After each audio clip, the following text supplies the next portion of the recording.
Welcome to Diving into Data, supporting beginning teachers and understanding student data. As you can see, our presentation is broken up into 6 parts, which most time will be spent between part 4 and part 5, which is the importance of DDI and coaching beginning teachers. Beginning teachers are novice when it comes to collecting and analyzing student data, and as a mentor, this is a chance for you to strengthen your leadership skills by coaching your beginning teacher in the process of analyzing data through questioning and having the beginning teacher do most of the heavy lifting. Who am I?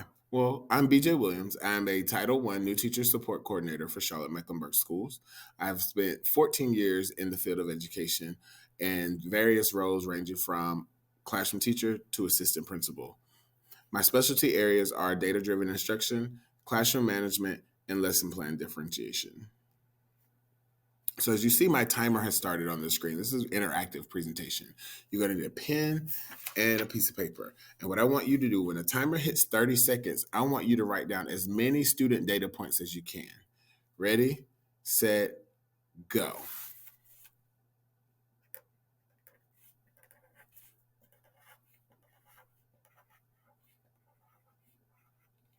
"20 seconds.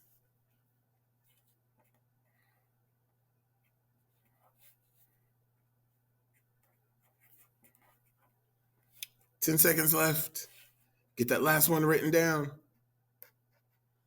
5, 4, 3, 2, 1. Time's up.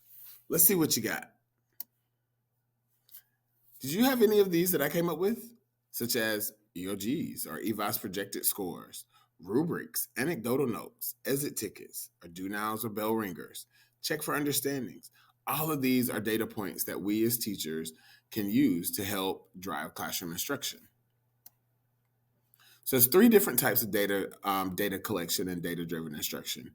Your first one is your formative. These are your quick checks. These are student observations, do not exit tickets, your check for understandings, your worksheet activities. All of these are things that can be used to drive student data. Your summatives are your major assessments, your standardized test scores, your district assessments, your test scores from specific subjects, your non-traditional cumulative assessments like semester projects or oral presentations. And your last one is your reflective data. These are things that are out of our control, such as student tardies and absences, and basically tracking the overall pass or fail rates for students across several years. So to prepare for coaching, there's a couple things that you have to do as a mentor. One, locate your data points. So figure out what your BT has finished teaching, and also locate the data points that they're going to be using to help drive that instruction, whether it is a pre-assessment that the kids are taking, whether it's some check for understanding, some do not exit tickets. Locate those data points. And when you get those data points, prepare some questions. Have questions ready for those for your beginning teacher to think about as you're going through your data. And with your questioning, you always want to begin with the positive. Start about, as you look at the data as a whole, think about what the kids did well on. Notice the positive things. Notice who made growth. Notice questions that the kids got right that you didn't think the kids were going to get right. Next thing is identify your areas of concern. Where are the standards that the students perform lower on? What led to this discrepancy? Okay. What kind of instruction was given to both those strengths and the weaknesses? So this will give a chance for the beginning teacher to reflect on what things they did well when it came to delivering instruction and what things they probably need some support with. And lastly, just hone on that one area that needs improvement. Through questioning, have the teacher determine the weak points and guide them in developing the next steps. So for example, looking at specific questions, what led to them missing this question? Why did 70% of the class miss this question but got this question right? So having them do the heavy lifting on what they feel like is most important. In this slide, based on your next steps, determine how much reteaching needs to be done and how it'll be presented, whether it's going to be whole group, whether it's going to be small group, whether it's a one-on-one session. And then for time purposes, there's a link here to a really, really good video that shows how this mentor and this instructional coach is guiding this teacher into the misconceptions that his student had and how he can address those to improve student understanding.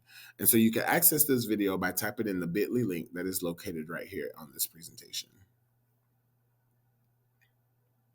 In conclusion, there's 3 things that you want to make sure that you have ready when you are getting ready to coach and support your beginning teacher. 1, determine the data that's needed. Sometimes BTs are going to get overwhelmed with the data. Let them know that data collection is important, but not all data can be used for the same thing. So they have to be very strategic in which data they want to use. Number 2, drive the conversation through strong questioning, having the beginning teacher reflect along the way. Using that strategy is going to help them really understand their downfall and those discrepancies that they may have. And then number 3 is coach and support your beginning teacher in the next steps with lesson planning, with modifications, and reteaching.